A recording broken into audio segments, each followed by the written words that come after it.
दोस्तों IBPS clerk के अंदर रीजनिंग एक ऐसा सब्जेक्ट है जो अगर आप हिस्टोरिकल डेटा को देखेंगे तो आप आराम से 25 प्लस तो बड़े आराम से बना पाएंगे एज पर हिस्टोरिकल ट्रेंड। और कोई बड़ी बात नहीं कि आपके 30 plus 32 plus even near around 33-34 भी बन जाए। हालांकि इसके लिए स्ट्रेटेजी की आवश्यकता है, सही दिशा की आवश्यकता है, किन चीजों को आपको ध्यान रखना है, आज हम इस पे बात करेंगे। सारे बच्चे जो लोग पहली बार इस चैनल पे आए हैं, चाहे आप ग्रेजुएट स्टूडेंट हो, ईएसएम हो, आप इस चैनल को सब्सक्राइब जरूर कर लीजिएगा। यहाँ पे न केवल इंपॉर्टेंट इंफॉर्मेशन, प्री से मेंस तक का कंप्लीट रीजनिंग कंटेंट आपको वन स्टॉप सॉल्यूशन मिलता है। मेक श्योर करें आप सभी लोग चैनल को सब्सक्राइब जरूर कर लीजिएगा।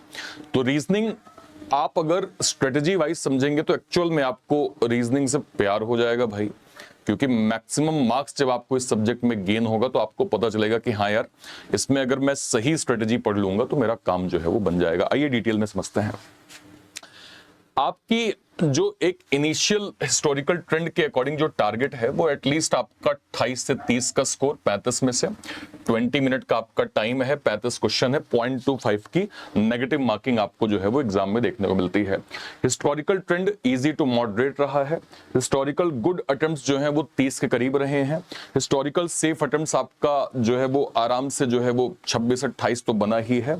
और एक्सीलेंट स्कोर आपका 30 प्लस जो है मैं डेटा के आधार पर कह रहा हूं कि बच्चों ने किया हुआ है। अब आप समझिए क्या क्या इंपॉर्टेंट है। जब मैं लास्ट के 5 साल मतलब 2019 से लेकर 24 तक का ट्रेंड देखता हूं तो मुझे क्या दिखता है कि ये जो चैप्टर्स हैं ये सुपर इंपॉर्टेंट। इसमें पजल सेटिंग 15 से 20 नंबर, सिलॉग, inequality, coding decoding, alphanumeric series, blood relation, direction distance. जैसे आप मुझे कहते हैं कि सर बताइए कौन कौन से चैप्टर में मैं काम कर लूं अपार्ट फ्रॉम पजल सेटिंग कि मेरा काम बन जाए, तो लास्ट के 5 साल के डेटा को देखेंगे तो ये चैप्टर्स आपको अच्छा खासा मार्क्स जो है वो अपार्ट फ्रॉम सिटिंग और पजल में जो है वो दिलवाते हैं, जो आपके कॉन्फिडेंस को बिल्ड करने में आपकी काफी मदद करता है। अब डेटा को और देखते हैं। लास्ट ईयर के ट्रेंड के हिसाब से अगर आप कहें कि इस बार का ट्रेंड भी एज पर हिस्टोरिकल ट्रेंड ज्यादातर क्या आने की संभावना है, तो आपके सामने जो है वो चैप्टर्स हैं। सिटिंग और पजल अगेन 15 से 20 नंबर, इनइक्वालिटी में कमांड करिए, सिलॉग में कमांड करिए, substitutional coding, alphanumeric series, blood relation, direction, rank puzzle है ना, वो जो 6 लोग होते हैं, हाइट का सीक्वेंस, वेट का सीक्वेंस, एज का, जो तुलनात्मक चीजें होती हैं वो वाले सवाल जिसके 2 से 3 क्वेश्चन आराम से आपको एग्जाम में देखने को मिल जाते हैं। और फिर लास्ट में मिसलेनियस जिसमें आपका पेयर पूछ लिया, ऑड वन आउट पूछ लिया। इनसे अलग अभी तक के ट्रेंड में रीजनिंग में हमें एक्स्ट्रा कुछ देखने को जो है वो नहीं मिला है, ध्यान रखिएगा, ठीक है। अब आप समझिए, अगर मैं आपसे कहूं कि आपको इन चैप्टर्स में कितना फोकस करना है, कितना आरओआई आपको मिल सकता है, तो आप यहां पे देखें हायर जो पोटेंशियल है इनइक्वालिटी, सिलॉग, ये या तो पूरा 5 नंबर आ जाएगा, अदरवाइज दोनों मिला के 3-3 नंबर या 3 या 4 नंबर आपको आराम से मिल जाएंगे। मतलब इन दोनों चैप्टर्स में बात करूं तो एटलीस्ट 6 नंबर, और एक चैप्टर अगर पूरा आ गया तो 5 नंबर, और दोनों चैप्टर मिला के आ गए तो 6 से 7 से 8 नंबर। तो इनका आरओआई आपका बहुत अच्छा है। अगर आप सिलॉग इनइक्वालिटी में जाएं, हार्डली आपको एक दिन कंप्लीट लर्न करने में लगेगा, जिसमें आपने बेसिक पढ़ लिया। देखिए इनइक्वालिटी 4 टाइप हो गया, एक बेसिक हो गया, एक आपके जो है वो अलग अलग ब्रेक स्टेटमेंट हो गए, डेफिनेट ट्रू डेफिनेट फॉल्स हो गए। हालांकि आईबीपीएस क्लर्क में इतना डेफ नहीं पूछता है, बट आइदर और का कॉन्सेप्ट है, इतना आपने समझ लिया। ऐसे ही सिलॉग हो गया, बेसिक कॉन्सेप्ट, 4 नियम, सम, ऑल, नो और सम नॉट, इसको आपने पढ़ लिया। इसके बाद पॉसिबिलिटी पढ़ लिया और n नंबर ऑफ क्वेश्चंस की आपने प्रैक्टिस कर ली, जो ऑलरेडी मैं बैच में करवाता हूं। तो अगर आपने इनको पढ़ लिया तो आपकी आरओआई आप देख रहे होंगे सबसे ज्यादा हायर रिटर्न आपको इनमें मेहनत करने में मिलेगा। इसके अलावा सब्स्टिट्यूशनल कोडिंग जब आता है तो भाई पूरा 3 नंबर एटलीस्ट मिनिमम और 5 नंबर मैक्सिमम आपको सब्स्टिट्यूशनल कोडिंग दे के जाता है, और बहुत ईजी पैटर्न होता है। मतलब अगर आपने एलिमिनेट करना सीख लिया, आप फास्टेस्ट आंसर कोडिंग में कर पाएंगे। Blood relation, direction distance, puzzle, और एक और चैप्टर यहां मैं ऐड करता हूं, alpha numeric series. Alpha numeric series कौन सीरीज होती है सर? जो आपकी लेटर नंबर सिंबल की ऐसे कंप्लीट सीरीज बड़ी सी दी होती है, या केवल डिजिट की सीरीज बड़ी सी दी होती है, केवल लेटर की सीरीज बड़ी सी दी होती है, या नंबर का फॉर्मेट 3 डिजिट का एक नंबर, 3 लेटर का एक वर्ड, ये वाली सीरीज। इसके क्वेश्चंस की भी आईबीपीएस क्लर्क में एज पर हिस्टोरिकल ट्रेंड अच्छा खासा डेटा देखने को मिला है, तो आपको इसको भी थोड़ा सा तैयार करके प्रॉपर चलना पड़ेगा, ठीक है, ओके। अब देखिए, आप जब देखते हैं, मैं हमेशा ही बोलता हूं कि आप कभी भी सिटिंग और पजल से शुरू मत करिए। जब आप पेपर कंप्लीट करने जाते हैं तो आपको ये समझना पड़ेगा आप इनइक्वालिटी देख पा रहे हैं पेपर में, तुरंत सॉल्व करने बैठ जाइए। कोडिंग को तुरंत सॉल्व करिए, ब्लड रिलेशन को तुरंत सॉल्व करिए, डायरेक्शन तुरंत सॉल्व करिए, सिलोजिज्म को तुरंत सॉल्व करिए, अल्फा न्यूमेरिक सीरीज को तुरंत सॉल्व करिए। इसके बाद जब आप पजल पे आखिरी में आएंगे तो पजल में भी बाइफर्केशन करिए। भाई 4 पजल आई तो अगर आपने प्रैक्टिस अच्छी करी है तो आपको मालूम है कि कौन सी लैंग्वेज कहां पे आप डायरेक्टली पकड़ पाएंगे। समझ रहे हैं आप?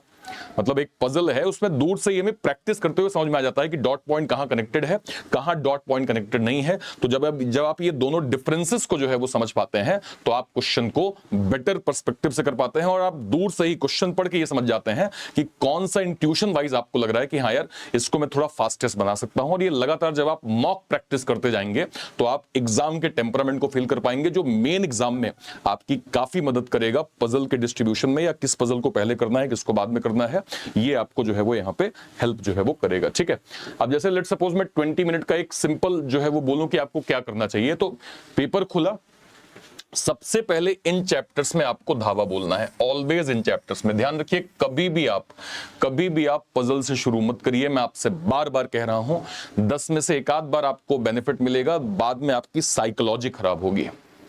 पेपर ठीक है, एक पढ़ाई का गेम है, लेकिन उससे ज्यादा साइकोलॉजी का गेम है, और साइकोलॉजी के गेम में जीतने वाले ही आगे बढ़ते हैं।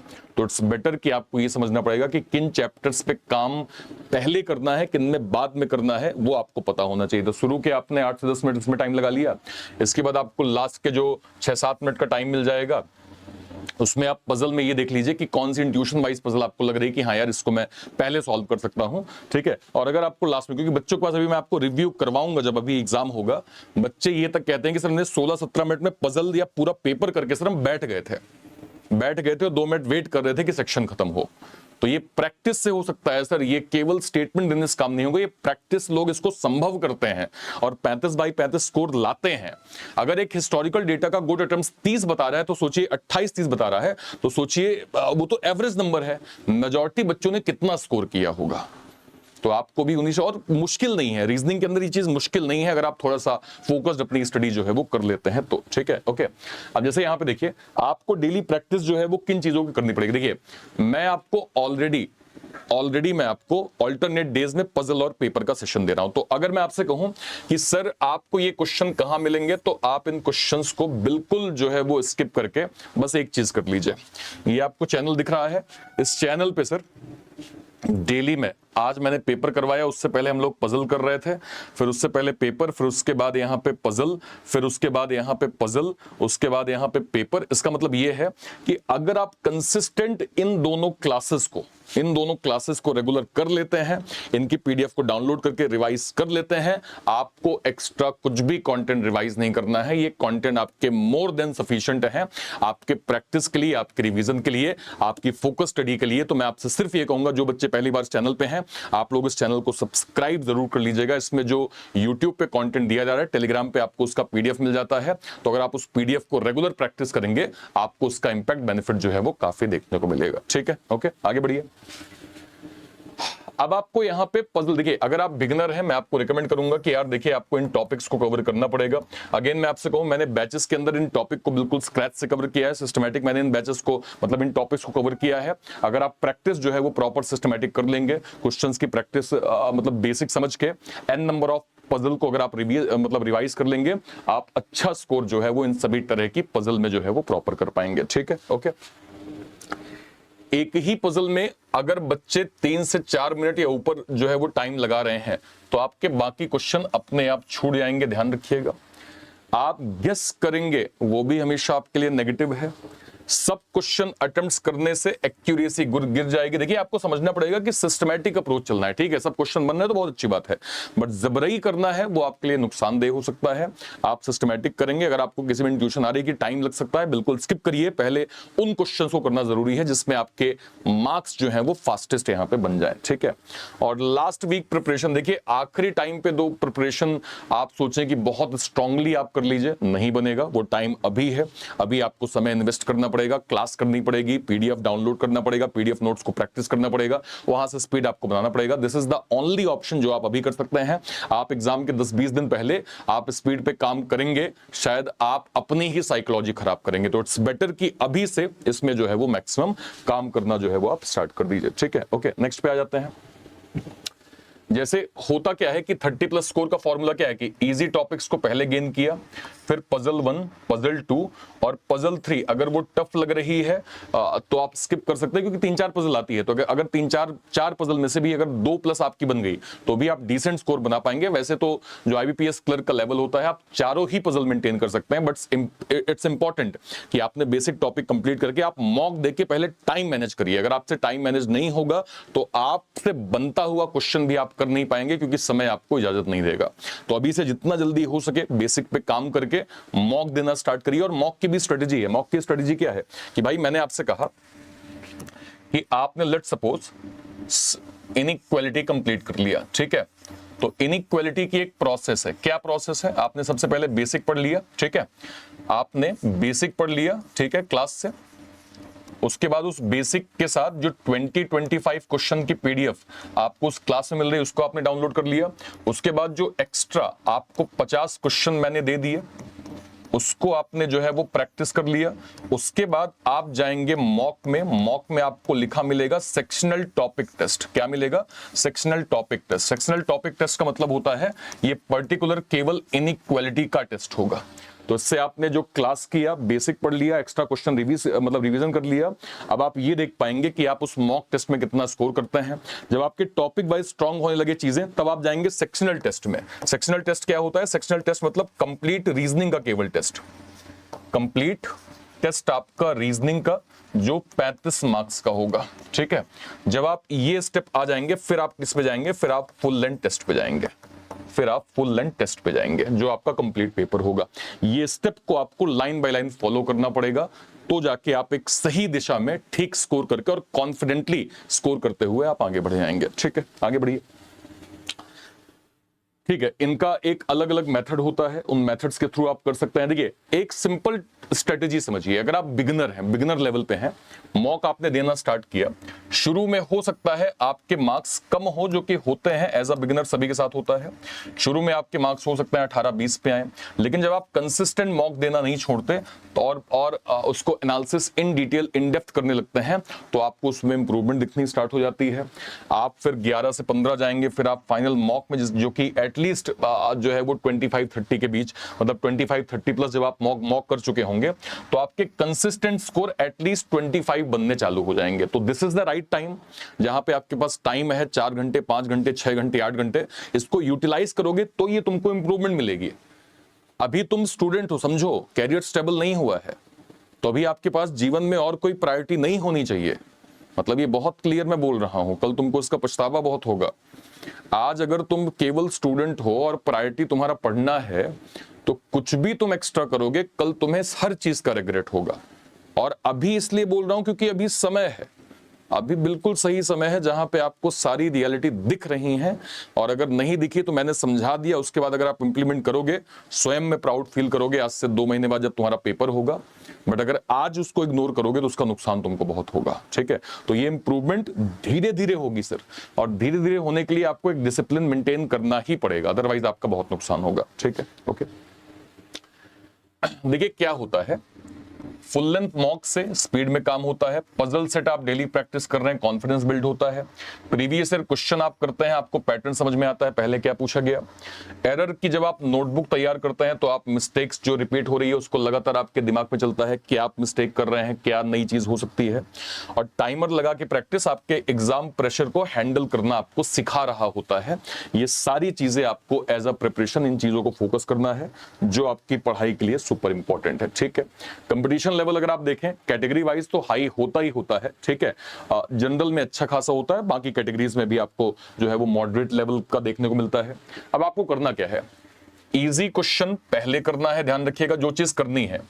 एक्यूरेसी बिल्ड करनी है, पजल प्रैक्टिस डेली करनी है, मॉक एनालिसिस डेली करना है, पीवाईक्यू सॉल्व करना है। क्या नहीं करना है मॉक में, पजल से कभी स्टार्ट मत करिए, कभी स्टार्ट मत करिए। गेस कब मत करिए, गेस कभी मत करिए। केवल थ्योरी पढ़ने से काम नहीं चलेगा जब तक आपने उसकी प्रैक्टिस नहीं करी। मॉक देकर एनालिसिस ना करना भी किसी मतलब का नहीं होता है। और लास्ट टाइम का रिवीजन अगर आप छोड़ते हैं तो वो आप लास्ट टाइम आपको केवल रिवीजन करना है, कुछ नया नहीं पढ़ना है।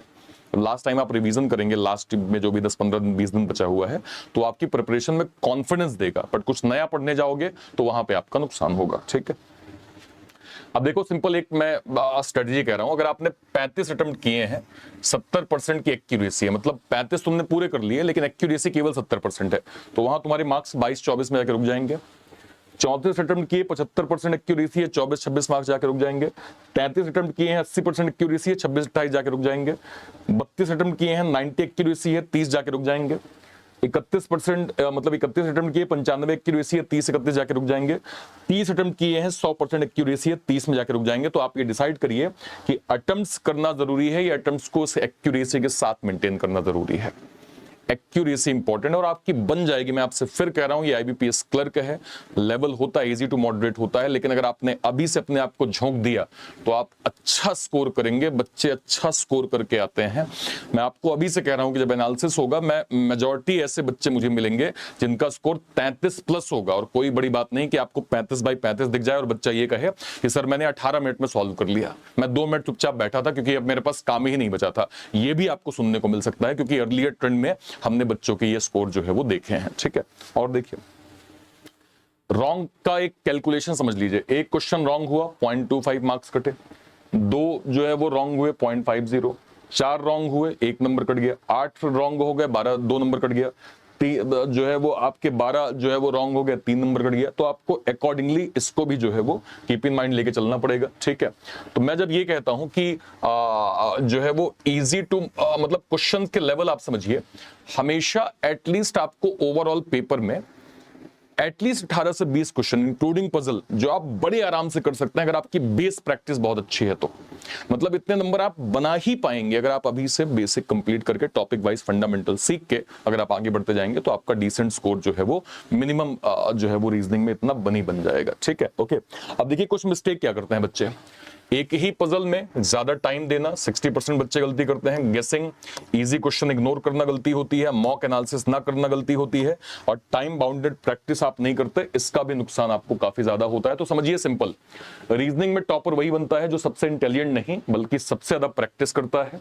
अगर आप डेली 2-3 पजल सेट, एक सेक्शनल मॉक और previous year question consistently solve करते हैं और 90% एक्यूरेसी मेंटेन करते हैं तो आईबीपीएस क्लर्क 2026 प्रीलिम्स में रीजनिंग 30 प्लस स्कोर करना एक रियलिस्टिक टारगेट है। मतलब आप अचीव कर सकते हैं। प्रीवियस ईयर के एग्जाम पैटर्न में रीजनिंग सेक्शन 35 क्वेश्चन 20 मिनट और इजी टू मॉडरेट लेवल का रहा है, जहां स्पीड और एक्यूरेसी दोनों ही आपके लिए इक्वली इंपॉर्टेंट होते हैं। तो आप ये समझिए कि ये स्कोर बिल्ड करना बहुत मुश्किल नहीं होगा अगर आप अभी से अपने आप को थोड़ा सा डिसिप्लिन जो है वो कर लेते हैं तो। ठीक है, ओके। ध्यान रखिएगा, आईबीपीएस क्लर्क को ध्यान में रखते हुए इसकी प्रिपरेशन को जो है वो बिल्कुल स्क्रैच से करने के लिए हमारे सर यहाँ पे 2 इंपॉर्टेंट बैचेस चल रहे हैं। अगर मैं आपको दिखा पाऊं तो हमारा सर एक आईबीपीएस क्लर्क का उड़ान का बैच प्री प्लस मेंस का चल रहा है, जहां पे हम ग्रेजुएट बच्चों के लिए आईबीपीएस क्लर्क का बैच है। इसके साथ आपको computer certification free of cost मिल जाएगा। और इसके साथ हमारा एक्स सर्विसमैन कैटेगरी का पराक्रम बैच का चल रहा है जो कि एक्स सर्विसमैन कैटेगरी के लिए है।